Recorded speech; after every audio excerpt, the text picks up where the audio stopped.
Sheldon, you got the color back in your face, bro. When I saw you on the weekend, you looked a bit pale. I think we were all pale. I mean, it was a big correction. It was a big correction, but in hindsight, long overdue. I learned a couple of things in this correction. I also want to compare the correction to many other corrections. And then we should probably look at whether this is the end of the bull market, whether we're getting a longer bull market, or whether the bull market continues and we do get $100,000 Bitcoin by the end of December. I guess that's what we're going to be talking about today. And then I have some giveaways too. I have a new giveaway for our community. So yeah, let's get this show on the road. What do you think? Let's do it. He's all about the DJ, baby. Good to that. He's all about the DJ, baby. Uncle Brand's in charge. He's a crypto star. So savvy what he say. Fast money like a sports car. He's all about the DJ life. Make some money, change your wife. Big calls on the altcoins. For the bull market. What's up? Here comes our super sniper Sheldon. What's up? We love our crypto sniper Sheldon. Super. He's all about the DJ, baby. Good to that. He's all about the DJ, baby. What's up? Here comes our super sniper Sheldon. What's up? We love our crypto sniper Sheldon. Super sniper Sheldon. Crypto sniper Sheldon. This is our Sheldon. Oh, this is our Sheldon. Smash those likes. Yes.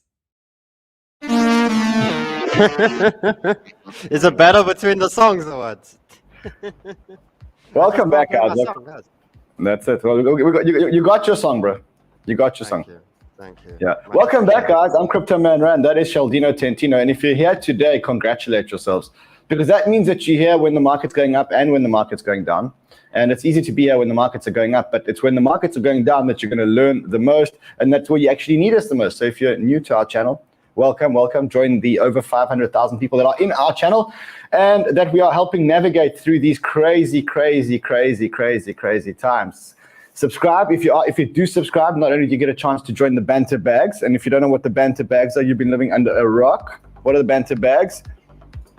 Carl, this is the part where you put up the Banter bags tile. So when I say Banter bags, you put up the Banter bags tile. See? No Banter. All right, so Banter bags, we get a whole lot of allocations from pre-IDO tokens. We put them into bags, into addresses, and then we give those away to our community when we get to 700,000 subscribers. And if you are part of our community, all you need to do is subscribe. That's it. Subscribe, and you get the Banter bags. Sure. What a big weekend. What a big correction this weekend. I guess the big question is whether this correction is finished, whether there's another leg down. And I guess we should all be asking, what did we learn in this correction? I mean, I must say I learned a lot. Take profits, bro. Like, I don't know, me as well. You know, I got hit fully. I ended up buying a lot also in the region of the 57, 58K region. And, you know, I think we all get caught the lessons. No one is going to be perfect at this game. We all get hit. At least we have been here, though, so the nerves are a lot more calm because we know what comes through these specific times. I think there's a lot that we need Bitcoin to do. My favorite thing about it is that we did break cycle. I like that we're not following exactly 2017, 2013 anymore.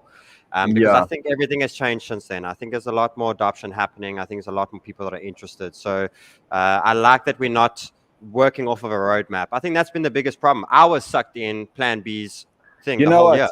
PlanB, I was saying, oh, he's got it. But then I stopped listening to my own rules and I stopped listening to my own things because I started falling into that sort of hype. And I think we all learn this lessons. Let's talk about that. So I think, first of all, the first lesson we start learning is that the narrative that we create isn't always the reality. So I always say that, you know, we create a narrative and everyone just counts on that narrative becoming the reality. But you've got to start looking at the fundamentals intact. Now, one of the mistakes that I made over the last couple of weeks, I kept saying that leverage was too high.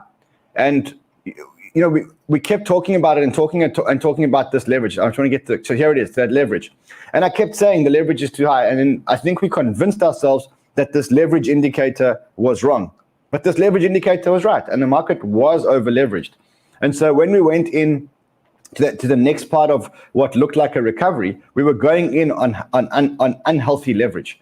And unhealthy leverage cannot be good for a market. So now the leverage has been taken down. But even with this leverage taken down, like, we are still higher than the high, or we're about where we were in April or May. So this leverage is still not completely cleared out of the market. Now, if you listen to Willy Woo, that could be part of the new market cycle, because there are Bitcoin futures ETFs out there, and those are leveraged ETFs effectively. But ultimately, the leverage is high.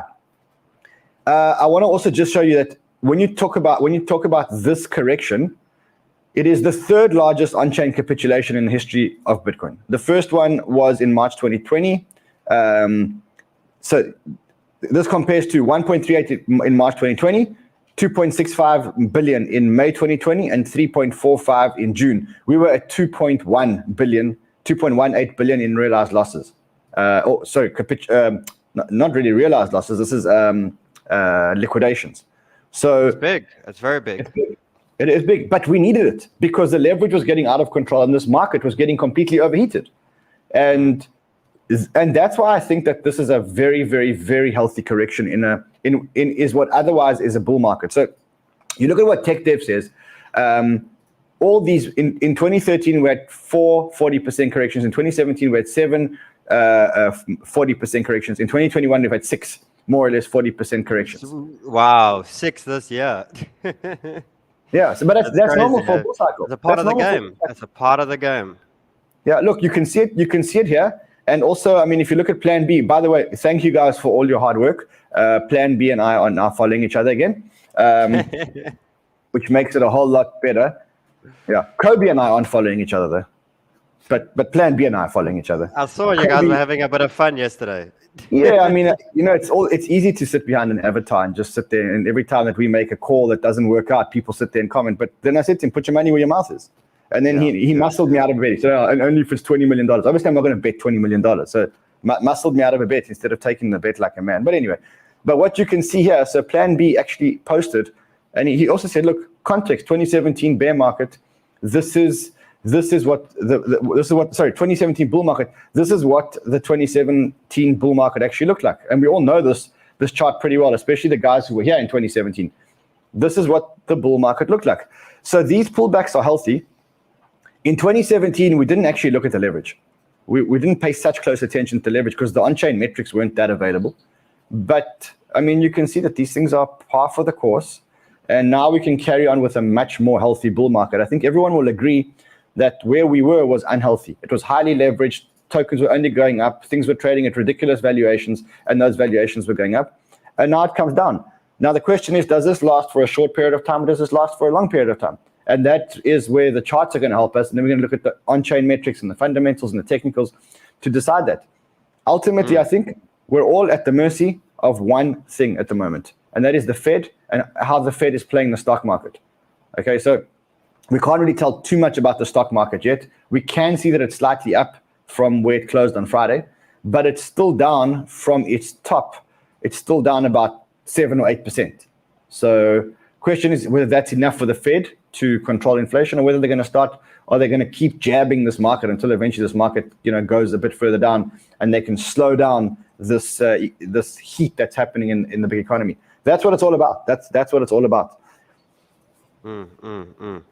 Yeah, and I think to add to that, and it's happened now. Stock markets, at least now, we always knew it, that stock market's always going to control. I think this is important times for us now. We've been through this. We went through this with the Banter fam here. I love it that the guys that went through this first cycle with us, the calmness, right? I don't know if you saw it, but from the first time when this happened, this happened already this year. And the one that happened this year was a lot bigger than what one we had actually here. It was a really, really ugly time. And yes, we're getting the same sort of thing, but it just shows you that this is the calmness now. This is where it's the time to restructure and to re-go again. And I don't know about you, but I don't think after breaking this now, I don't think anyone will have the exact prediction on this market. I think the way we can run this is through the leverage tools, is through the fear and greed index, and using the basics of TA as well as sticking with it. I don't think all where we can run for this next year is the basic tools that we have. There's no one, we are in uncharted territories now. There's no one that can predict exactly where we're going to go. And I'm glad that's finally happened. We had a whole world running off of PlanB's prediction. I was stuck in it at some point. You were stuck in it at some point. And it just reminded us again that I will never be 100% right. Rand will never be 100% right. No one will. But learn the damn tools and learn the things to protect yourself if it goes wrong. And if it goes right, you have to think for yourself. It's a very key thing. And I think for us, Rand, we've said it from the beginning, and it's something that always humbles us back as well, is I forgot at times as well during these shows to go through that little bit of education at times as well. I want to teach those how to fish. I want to teach everyone how to fish and how to be to be running these things, because no one's going to always get it right, and we need to all be able to look after it. I think a lot of people said, how didn't we call this? How didn't you see this coming? I mean, one called this, guys. Well, let's just have a look here. We did raise a flag with you guys that we thought that the leverage was too high, but we thought that this indicator was broken. And I said, if the leverage is too high, this market has to come down to back into leverage. Also, no one saw that the Fed would bring in the tapering before. No one saw that the Fed would expedite tapering. That was just, so we have to adapt to market cycles and market structures. We have to adapt to what happens on the market every day. We know we will just take all the information that we've got and we will give you guys a thesis based on the information, but we're not fortune tellers. And there's absolutely no way that we could have predicted that the Fed was going to come out on Friday just before the markets were going to close, the stock markets, and the Fed was going to come out and say, we're increasing tapering. No one knew that straight after the markets closed, Evergrande would issue a notice saying that they're probably going to default on their debt. No one saw that. And now we have to adapt to that. So, we always said a few things to you guys. One is stop being impatient, because if you're impatient, you want things to happen now. You want the prices to go up now. It's not going to happen. We're in this because we're buying things for the long term, and we're holding those things because we know that they're going to change the world in the long term. That is the biggest thing is the patience. You need to be patient. The second thing is, if you sold anything this weekend, shame on you, because then you sold into panic, which is the worst time to sell. Anybody that sold into the panic, worst time to sell. It's a big lesson, right? And I think a lot of new guys came in and they did exactly that mistake. It's something we did in the beginning. It's something I did lots in the beginning. And it's something that you need to remember by when this big ugly dump comes and it catches you in an ugly direction. Guys, you have to jot down how you're feeling at this point and what you did wrong, because it's going to happen again.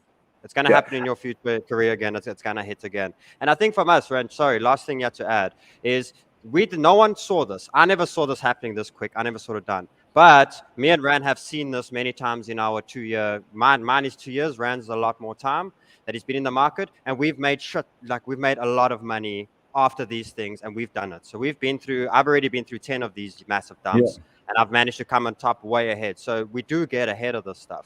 Just remember, the stuff happens. No one's going to save you but you. And I think we need to always fall back to that as well. And you need to look after yourself, guys. Yeah. I mean, I want to show this, because what I did on Twitter was I actually showed people. I woke up, I saw the market was crashing. I didn't have time to tweet. I tweeted quickly. I said, my first tweet was, I saw Bitcoin at 42,000. And I thought, okay, I didn't have time to do anything. And all I did was I said, deploy. And then what happened straight after that was I deployed 30% of my cash. You'll remember I had 25% of my portfolio was in cash. Then I got carried away and I deployed 20% at 25%, which means that I was left with 20% of my portfolio in cash. I deployed about 30% of my cash during this correction, and I deployed it into these guys over here because my portfolio was underweight those guys. Right? Not because I thought these were the best guys and bars in the market, but because I had a wish list, and in my portfolio, these were the things that were missing from my wish list. Fast forward 13 hours later, I was up about 25% on average on that entire portfolio. And that is the power of experience. You know that when everyone else is absolutely panicking, just buy. You know, Buddy, and I love that. I love that you remove your emotion. You go and look at your portfolio and you say, okay, this has happened. What am I missing? What am I this? And you rebalance your portfolio. You know, so you use this bad thing as a good, and it's a really important lesson. The lesson here is, the lesson for me here was, and I must say, to be honest, this is the first year that I've actually executed like this. But what I do is I make these wish lists in the bull market. So when everything was pumping and I really wanted more exposure to the Avalanche ecosystem, I couldn't buy it. So I made this list, and I made a list of all the tokens that I wanted to get into. I didn't put prices. I just made a list of what would make my portfolio look more wholesome and more healthy. And then I said, okay, I wanted more Credo because, you know, I've been looking to dollar cost average in that. I wanted more exposure to the Avalanche ecosystem through Trader Joe. I didn't have enough exposure to AGLD. And I thought if ThorChain was lower, I don't have enough. And I had a whole lot of others like Uniswap, SushiSwap, and a whole lot of others, but they never came anywhere near cheap enough. And then when the correction happened, I was emotionless. I just switched on my computer. I didn't look at anything else. I didn't read Twitter because I knew that would sway me. And I just started to execute the trades. And then it started to bounce. I mean, this is factual because you can see, you go look at the time of the tweets when I said I bought this stuff. From the time I said deploy, bought, and then the price is 13 hours later. And the lesson there is that you need to ignore the noise. You need to have your wish list ready to buy. Have it now for the next cycle, for the next dip. And then when it happens, you just go in. Now, one other thing that you should notice about all of these, every single one of these are tokens that I believe will survive a bear market and be stronger in the next cycle. I didn't buy anything that I don't think would survive a bear market or be stronger in the next cycle. I think that Avalanche, the cycle, they're actually going to come to their peak in the next cycle. I think that Credo is going to come to its peak in the next cycle. I think AGLD hasn't even started. So all of these are actually bets that I took in for the next cycle. That is the beauty of this discipline. And because I was disciplined and because I could block out the noise, 13 hours later, I was at 25%. Look, I don't really care because I'm not selling them. I just bought them to hold them because I said, when I get a special on things like SFI, I'm buying the special. And then I'm just going to hold it, put it away, put it into custody, never look at it again, take it out again in the next cycle. That's how I traded this dip. And that's powerful because now you're in it for the long run, right? And I think that's what's differentiates for the guys that come in for quick money and the guys that believe in it and are going to do it. What did you turn $30,000 into $3 million or $30 million? $35 million. And that was over 3 to 4 years. 2.5 years. 2.5 years. Exactly that. Yeah. So, but that only comes from making decisions like that. When there's a big dump, how do I restructure? My problem is I went through my portfolio. I'm like, why am I down 35, 40%? And then I looked and I'm like, wow, you were in a lot of risky coins. You know what I mean? Like a lot of the ones did well, but I was way over leveraged with the risky coins again. And now that's something now, next leg up, I need to remember that stuff. So I need to jot it down, get it ready, next push up, then move on that. So I think it's a lesson time. It is a lesson for you, lesson for me, lesson for the community. Main thing is we are here every day. We have been here before and we plan on going absolutely nowhere. And we're going to fight through it and continue the journey. So I think let's jump onto the charts here. Yeah. And let's go have a look. Potentially another pullback, because I must say, when I look at the leverage, if I were a betting man around leverage, I would say we need to have one more little shakeout of the leverage to about here. Like if you were to ask me to be in a position of comfort, I would want a complete unwinding of the leverage. Now, look what happened in May. We got to a complete unwinding of the leverage before the price started to turn and take us all the way back up. This, to me, feels too much like this over here. It just feels too much like that over here. It's just you see there's a little peak here, and then there's like just a little shake of leverage, then a little time for more leverage, and then another little shake of leverage. I'm looking for this other shake of leverage. Let's see what the charts say. Yeah, so with that, if we jump back to the charts, put it back on, there we go. So with that, so we went very quickly to 42. Very fast. We do know now that many times if something goes really quick, you see how we started recovery and then we tend to very much come back down and fill those gaps. And we actually did it 3 times on the last one over here. So we do know when something goes very quick and we get this long tail, it is quite often we come down and fill that again. Now, I'm going to go through the different views of where we still bounced for the bullish cycle and much higher time frame view on where we're looking that, this can actually be a slower growth bull cycle for the next year. Instead of us always saying 3 months, everything's going to happen quickly and then we can go into a little bear cycle. I'm thinking it's more prolonged now. We actually should have gradual growth throughout the next few years from crypto as adoption starts to move on. So what I'm looking at here is the first thing that happened on the dump was we did hold 200-day moving average. That was a big part for us, and it's something we must still keep in mind of. Holding closes above 46 is always a good sign for us. And what I will see from that is I am still looking for a test of Bitcoin to go to 53. Now, the two different views that I'm looking at is either it's a first little downward cycle now. So right now, we're sitting in the middle of this candle. So for me to buy right now, I'm not buying right now. But I think in a day or two, there's going to be two different looks of buys. Either we're going to have a break a trend buy, or we're going to come down and test these lows. If you're saying the leverage is at those levels, I think the probability of Bitcoin coming back to 41 to 43,000 is pretty high. And I think it can happen quite quickly, come back down to these levels over here. What that does do, though, it gives us basically a double bottom, if I could call it. Now, the two ups and downs from that, and what's quite things that we just need to be aware of here, is if we do get that play out, where we come down again and we touch these levels, there we got the bottom over there. It is quite likely that that was the trend we were covering before, and we can go up to these zones over here. And if we get rejected at those zones, it is showing us very much a head and shoulders. That would be a lower high. What would be a lower high? I'm saying that would be a lower high. That would be a lower high. So we don't want a lower high. We want a high high. Exactly. So what I am seeing now is I am seeing Bitcoin go to trend. Now, that can be in this week. I'm actually seeing a slower growth from Bitcoin this week, slower growth back to the 52K region.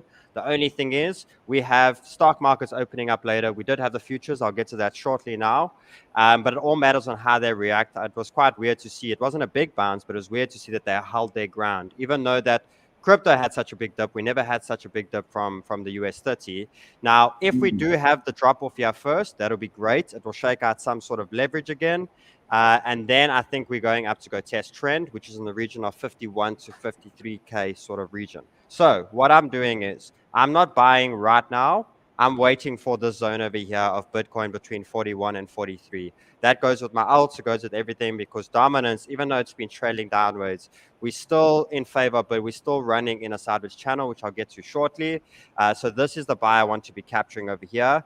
Now, if I go back, we have the very original trend, which was from October all the way to the May drop to this now. So this for me is forming a really big sort of wedge, uprising wedge, and that is a great support for me. So I want to be loading up more in those zones. Nothing goes in a straight line. The only thing is we have made, if I could say, we're just above a higher low, but if we make a lower low, now I want to go through this quickly.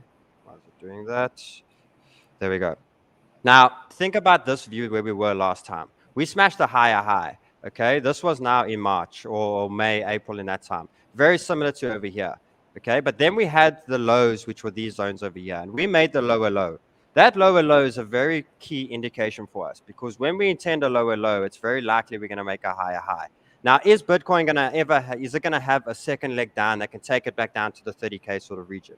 The only way I can see that happening is if we don't reclaim that high in the next few days, because otherwise it can have a second leg at second points. So what I'm taking this thing at the moment is nothing goes in a straight line. I am expecting a bounce in this area, getting us to 52, 54K sort of region. I'm then going to look at you and we're going to make a decision as a community together. Are we getting that higher high? Are we not? Because if we don't get that high, to free up some cash for the next one will make sort of sense. So I'm buying either a buy in this region over here, or I'm buying this break of trend in this region over there. Now, if I look at that now, because what is affecting this market? What is something that's going to really is the stock market? Now, I went back to the stock market and I drew this in now. Now, this is the original trend. I was using logarithmic, and now I went back to my normal standards of when I went before that, and I drew this trend in play over here. And if you have a look there, that's the US 30 right now. That is like the test is literally absolutely beautiful. So this line is the indication for the second leg down from Bitcoin. meaning we can go lower than 40, we can go anywhere in those regions, is this line here for me over here. Yes. Because this will then show us, because we did not get a lower low in the stock market. We never got the lower low. So as long as we never got the lower low, it always means we can be getting that higher high in play. So that means leverage was too high, shake out the crypto market and continue. And this will just be our really careful indication. Guys, it's time to free up a little bit, and then we can continue this sort of thing. So just to narrow it down, I am looking at a little pullback from Bitcoin at any point. Will we go to 53 first? I'm not sure. If we go to 53 first, that's great. I am seeing back to 42 after that, or 43. Or we go to 43 now first, with the stock markets opening today, a little bit more negativity, and then a slow ground continuing the rest of the week to the upward side. Now, looking at that and jumping into this is quite interesting for me, is where we're sitting at with this dominance right now. So we're sitting in this really much sideways channel, and this is interesting for me now, man, because we're coming really near. It's the third time we've hit the bottom over here. We still haven't broken any trend to the upward side, so it can mean we can come back down to these levels. But what happens if Bitcoin drops this level, if dominance drops this level? It is such a critical level, and it's the low that we had. The lower low before this was 2017, and it was this one over here, and that's the lowest we've ever been with dominance. So if we look where we are. But remember that in 2017, you didn't have all these protocols. You didn't have all these other working protocols. So it was a very different time. You had Bitcoin that was working. You had Ethereum, which was just starting. You didn't have Solana. You didn't have Avalanche. You didn't have Matic, Polygon. It was a completely different time in the market. Now you've got all these other protocols. So to me, it wouldn't make sense that Bitcoin dominance didn't go down to like the late 20s or like early 30s. It just wouldn't make sense. To me, I'm still taking on that bet. And I saw yesterday that my friend Tushar, who's one of the smartest investors in the world. He's one of the guys from Multicoin Capital. He says, he calls up a thing that he spoke about, and he says, Bitcoin is underperforming Solana, Ethereum, and other several major cryptos in this drawdown. It's worth exploring the Bitcoin decoupling thesis for an explanation of why. Remember, the majority of capital in this world wants to be invested in productive assets. And what he's saying is that people are looking to invest in a productive asset, not in an asset that's just a store of value. And that's why they're investing into Solana and Ethereum versus investing into Bitcoin, it's a non-productive asset at best. Store value. Yeah. It's actually a boring asset, but obviously it's the king that holds a lot up for us. So I agree. Obviously what gets very interesting is, the fact that we are moving down, it's not repeating history. Usually we have a very big spike up from Bitcoin during these red times. So that's a very different aspect we're getting this time. Obviously, if we drop that, we have to load 35. And then it gets really interesting, which I think we possibly can do. But now, if you're saying that Bitcoin can possibly get, late 20s, early 30s, we got ETH on this rise here now. Your quick answer on it, why is ETH held up quite well at this time? When you compare it to Bitcoin, compare it to dominance, compare it to everything, ETH is held up pretty well. What would you say? Why? Why? You know what I mean? So remember, going into this, ETH was a very strong asset. The narrative, what we said was the ETH BTC narrative. That was going into this whole thing. Second thing is gas fees, bro. If you wanted to sell ETH into the crash this weekend, your gas fees were $800, $500. I mean, seriously? They basically trap them in. That sounds like pretty good tokenomics. Yeah, you get trapped in.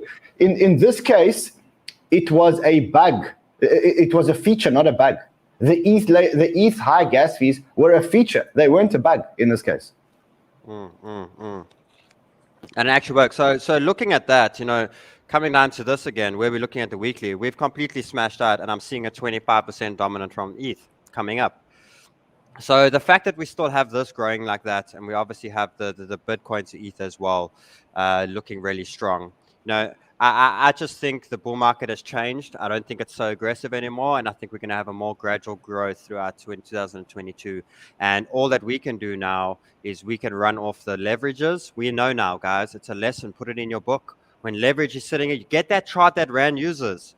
Get it. Use that. Every time it's at these levels, we know what happened previously. Every time fear and greed is at these levels, we know what to do. Every time we break a trend, every time we do a cup and handle, use these lessons along this sort of journey. So I'm not buying now. I'm not selling either.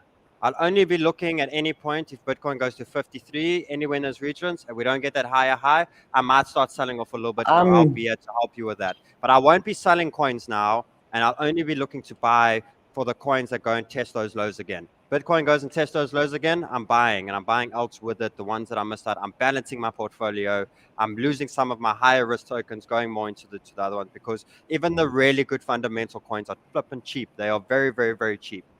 So I'm rebalancing, and yeah, so I'm only buying on a special again if we go to those lows, shorts and leverage, possible pullback from stock market. Otherwise, but I'm not selling. I don't know about you, but I'm not selling. I'm starting to nibble. I'm looking. I've got a whole lot of things on my buy list, which I'll talk about in the next show, because we might not be at the bottom, but this is a great time to start buying. We might not be at the bottom. I may not catch the bottom. I keep saying, if you try and pick a bottom, you get shit on your fingers. So don't try and pick the bottom. Try and buy all the way up. Try and buy all the way down. I mean, that's I mean, you guys are laughing, but it's true. Have you ever tried to pick your bottom? It's not nice. You get shit all over. Yeah, don't try to pick the bottom. You get shit on your fingers, bro. Oh, geez. Okay, before we do close off here, Luna, brother. Luna. It's done well. All-time high. $73, $74. $78. It went to $78. It went to $78. Why did Luna go through $78? Because UST held its peg. And because when UST held its peg, everyone put more money into Luna. So, yeah, that's why.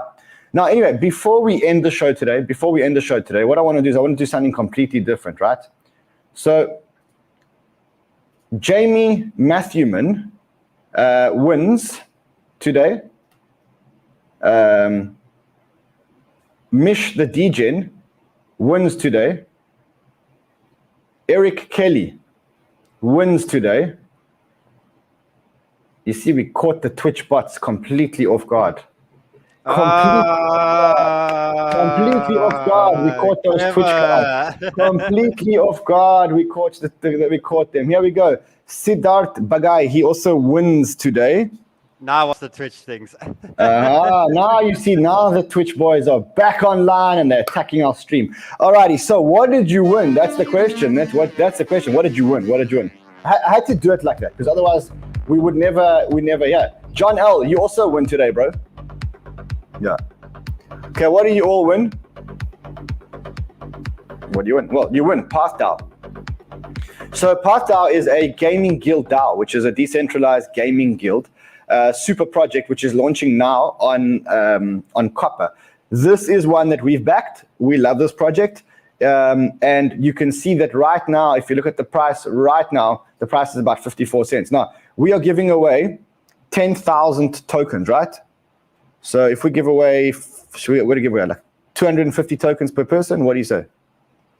Okay, all of those guys get 250 tokens per person, each one of them. Let's see, I do have some other notes about it. Let's just quickly see what else we can tell you about them. This is a great DAO. Elio, if you remember, Elio came on the show and he was speaking about DAOs and gaming guilds and stuff like that, and how they are. This is, okay, so it says, will be focused primarily on Indonesia and large Southeast Asian countries by population, where there are over 50 million gamers. Will give a cheap entry into tier 1 super guild that is backed by Defiance VC and a whole lot of other VCs. They currently have scholars across Axie Infinity, Vulcan Fort, and League of Kingdoms.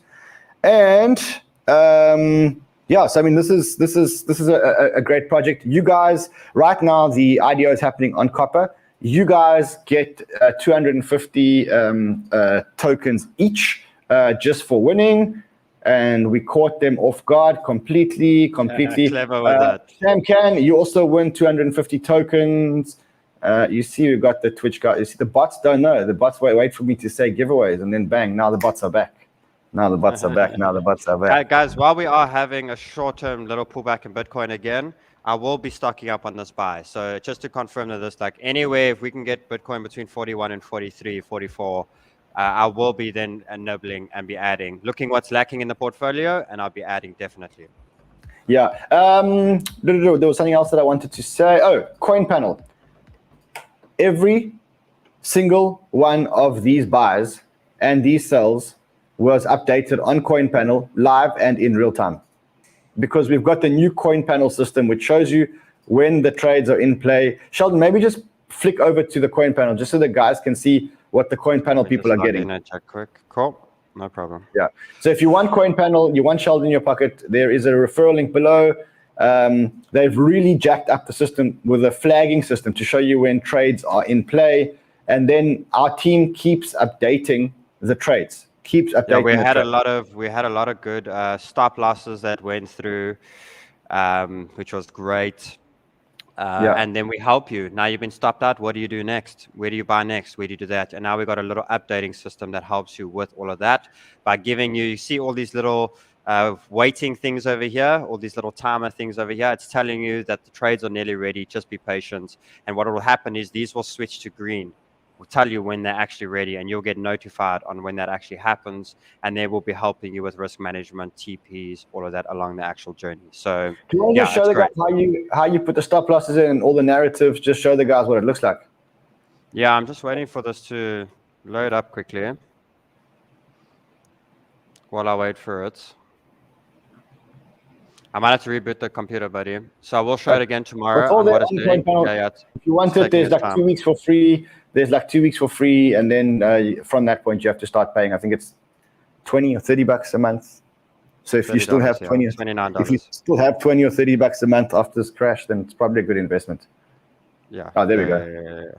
So there we go. So we can see entries. We can see what we've been telling you.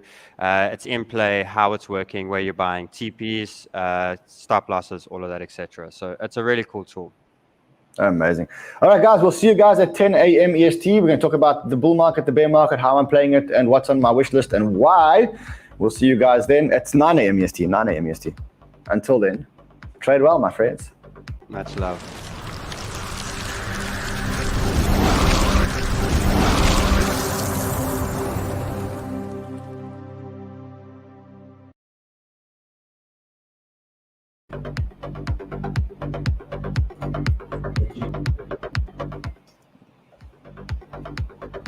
Oh. You know how to drink a shot. So you can flip between the two. The only thing we don't have